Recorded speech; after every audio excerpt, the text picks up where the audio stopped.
Right, this afternoon I'm with Joe Eastwood. Joe, can you give me your full name, when you served and who you served with?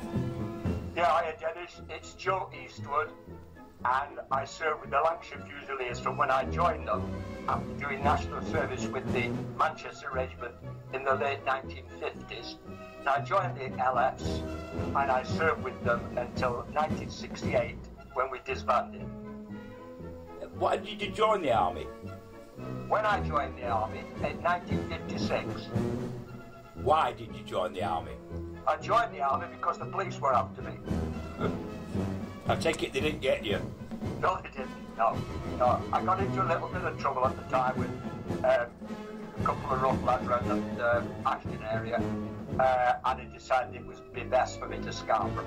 But of course, everybody had to go to national service anyway, so it came at a good time for me. What was your first impressions of the regiment? Our regiment, the LFs? Yeah. Oh, it was wonderful because, like I said, I'd been in the Manchester Sport National Service and hated it. Absolutely hated every minute of it. I thought the instructors were stupid, they're just idiots with big gobs, and I didn't get on with them at all. I was constantly being locked up all the time. So much so that I had to do 6 weeks extra at the end of my national service. But I then went in the TA, and after the TA, I thought me and my mate decided we'd join up.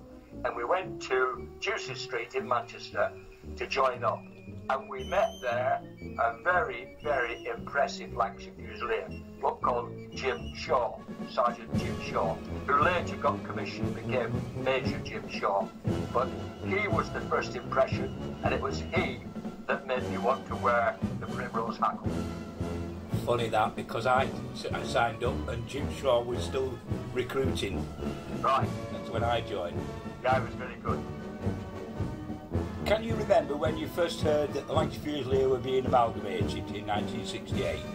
Yeah, I mean, I heard whispers of from different areas. I was, of course, just then in the Sergeant's Mess of Wheaton in Blackpool, and I heard whispers, but of course I didn't believe them. Who would? I mean, nobody believed them.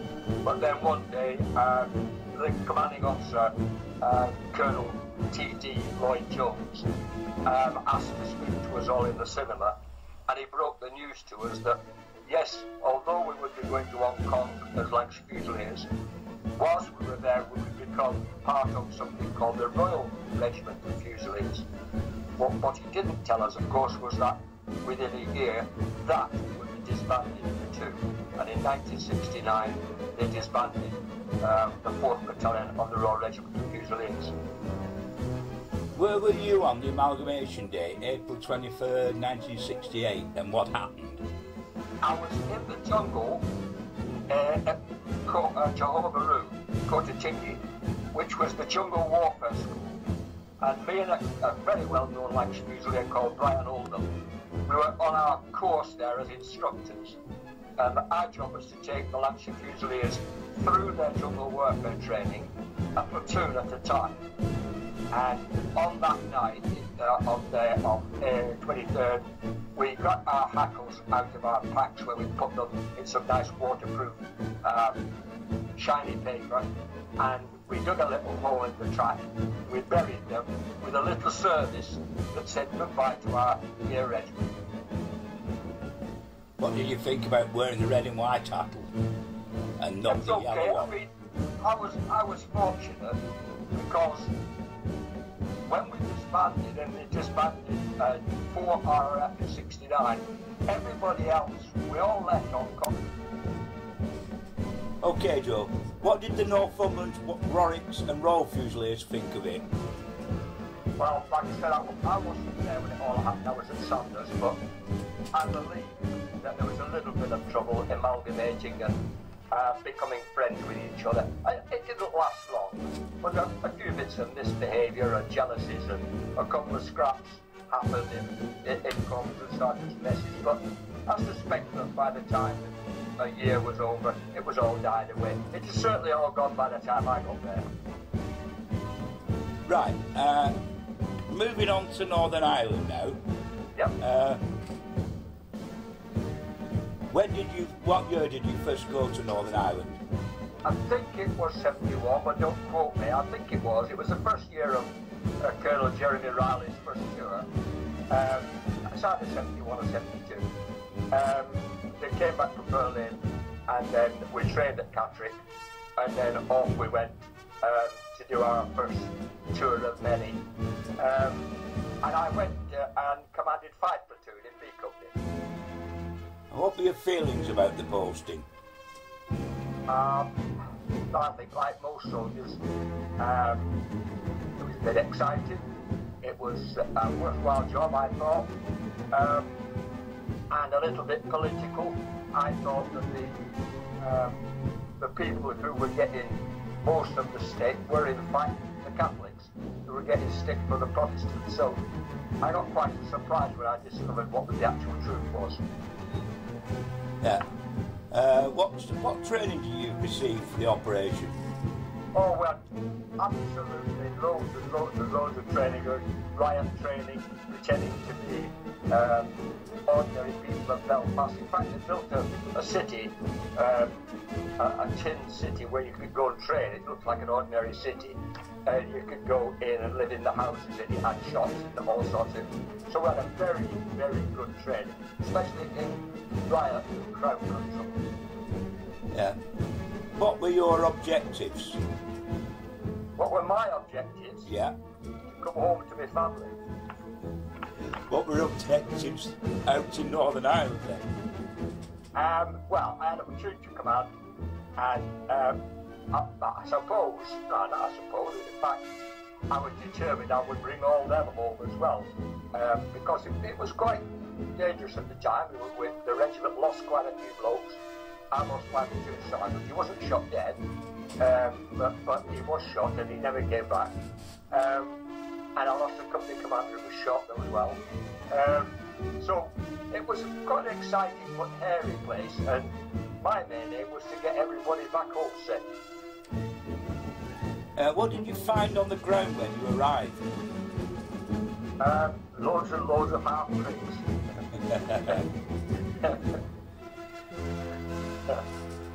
So we took over from another unit, and I don't know who it was, but we very quickly settled down, getting to know the area so that you knew all the streets and the back alleys and that.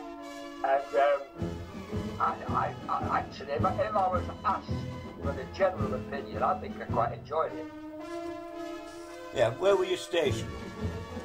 All over the place. But we kicked off at a place called Cardwally Factory in the north of Belfast, near the zoo, near Glengorm. Yeah, and what were your day-to-day duties? Mostly patrols. We would be briefed the night before, usually by the OC of the company or by the 2IC. Because remember, I was commanding a platoon, so I had to get briefed as to what the platoon had to do. There were obviously base duties like guarding the camp, which you did periodically, and then there was patrolling duties, and then there might be special duties where you got attached to other regiments and go out and support them in something that they were doing, but they hadn't got enough men for. So now and again you would find yourself getting to 4-tonners and driving off to another regiment and joining in with what they were doing. And that was interesting because it gave you an insight into how other people were doing things. It wasn't always exactly what you were doing. Did you take part in any memorable operations? Motorman? Did you take part in any memorable operations? Motorman. That was the biggest one. Yeah, what was Motorman? Well, Motorman was designed so that we would... the Irish Republican Army had declared that certain parts of Belfast were no-go areas for the British. In other words, they proclaimed it to be their own state. The government couldn't put up with that, of course, and decided that we would go into those estates where they declared we couldn't on a certain day at a certain time. It was called Operation Motorman, and it was huge. It was a huge exercise across the whole province. I took part in that. Actually, if I remember rightly, Motorman, we were actually a standby battalion and based in England. We went over for that. Is that right? It took us over because they needed an extra battalion. Yeah, and the tour was for supposed to be 2 weeks. Yes, but it turned out to be a full tour, which many of these things happen. So you would go for a short time and end up doing 3 months or 4 months even. Yeah. What did you do for downtime entertainment? Oh, there was very, very little for me to do. I mean, the blokes had very little, but at least they were a platoon together, so they could play cards and, but there was no drinking, so, and there's only one platoon commander, you're on your own. So, broadly, I would just write home and use the telephone. And then very rarely, and it was very rarely, we would be entertained by visiting artists from the UK. We had 2 or 3 quite well-known comedians came over. Tommy Cooper, I remember once doing it. So that was okay, but that was once in a blue moon. Maybe I only saw an entertainment show like that about 5 times in the 10 years that I was coming and going to Northern Ireland. What was the camaraderie amongst the men? Very good. Amongst my folks, anyway. When they were cheesed off, it was nothing to do with the IRA. They were cheesed off with me. Yeah. I'll say no more on that one. But I did bring them all home. Sometimes that means cracking the whip and making sure that they do what they're told. Any particularly memorable people on your tour? Oh, yeah. Let me think. Nedza Griffiths, quite a well-known guy, battalion boxer, ex-Royal Warwicks, comes from Birmingham, still alive, I still know him today. Bob Forrest, who was my sergeant who was shot, Jordan usually, great guy. Sergeant 21, destined for great things, but then took a bullet in the butt. What was that film called? Where the chap got shot in the buttocks. That's where Bob was shot, in the buttocks. And Big John Hunt was very, very well known.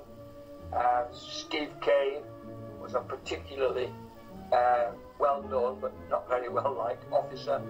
And then we had the commanding officer, of course, was the best person of all to know because he was probably became the most famous general in the British Army, Sir Jeremy Riley, who died last year, sadly, and we went and did his service in Warwick Cathedral. What was the reaction of the local people to you? Oh, they loved me, didn't they? They really did. I had a big moustache, and at the time there was an advert on the telly for Birdseye fish, and there was a guy on it called Captain Birdseye. So as soon as I arrived in Belfast with this big moustache, he started talking to the kids, and became Captain Birdseye. They used to follow me around and chant Captain Birdseye after me, but yeah, I mean, they used to stone me and stone my platoon and try and kill us, but I did find a lot of people behind the scenes who were scared to show their friendship, but nevertheless, if you went to the right house in the dead of night and you were very quiet about it, you get the odd whiskey. It wasn't all hatred. Yeah.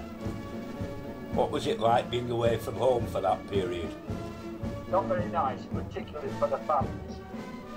I don't know really. I think it was a lot worse for them than it was for us, because we had the company and the companionship of your mates, whereas they were usually in a married quarter. In my case, it was in Catterick. Vivian, my wife, was in a married quarter with a little girl to bring up, and pretty well never seeing me month in, month out. So I don't think it was very easy for them. We did have a wives' club, and we did have support from the family group, but I would not have liked to have been on that side of the equation. I think they served us well, those girls. They stood by us, and it must have been quite scary waiting for the dreaded phone call. What was it like when you got home? It was too short to remember. By the time you got home and you had your R&R, 3 or 4 days you were back again. But when you came home after a tour, it was so busy getting ready for the next that there was hardly any time for holidays. I think I managed one holiday away with my family during that whole 10-year period. Do you still think about it today? Yes. Yes, I have mixed feelings about it today. Some of it, believe it or not, I miss the comradeship, and I miss the great support that each bloke seemed to find for each other. It still exists. If you go on Facebook today and type in the Royal Regiment of Fusiliers, you will see group after group after group from all the different battalions, and all they talk about is when they were serving together, and usually it was Northern Ireland where that bond was formed, and it still exists. And what do you think of the campaign now? I think it's still there, and I think it won't probably ever go away until there's a huge political solution found to it. The North will never accept being part of the South. The South will never accept and never give up on the idea of having a united Ireland. So the thing will just carry on. Now, I know when you got back in '72, there was the M62 coach bomb. Yes, yes. And I know you had a special job there. Would you like to explain something about that? Well, like I said, I'd had 5 platoon, and quite a number of the people on that coach were from 5 platoon.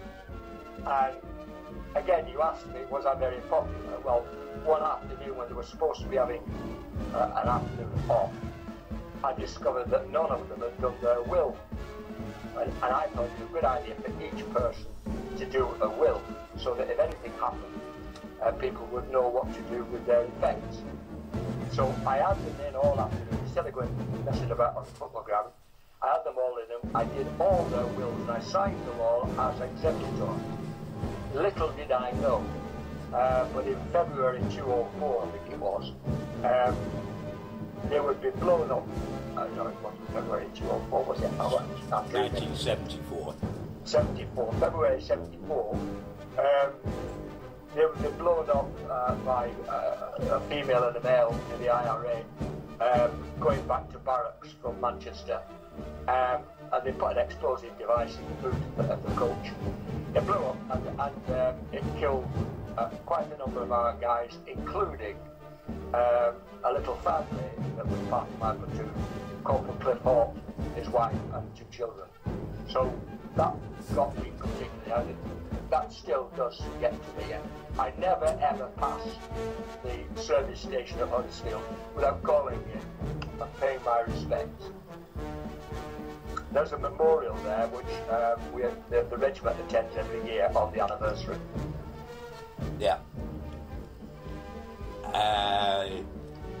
Have you anything else you'd like to talk about about it? I know. So Dennis, I'm a bit tired, a bit knackered. I've got a severe illness, and if you don't mind, I think I'll call that a draw. Right, okay, that's great. That'll be all right, then? Yeah, thanks very much. I'll have a go through it. Okay, see you. Well, thanks for that document. Right, okay.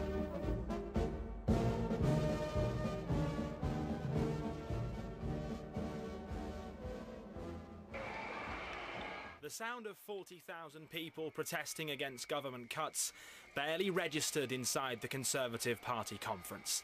They've come to expect this kind of thing, but they didn't see these two coming.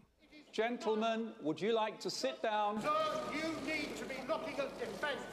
This is denial, not defence. Former Army General Ian Brazer, accompanied on the right by former Lancashire Fusilier Joe Eastwood from Duckenfield in Tameside, heckled the Defence Secretary Philip Hammond over planned cutbacks to the Royal Regiment of Fusiliers.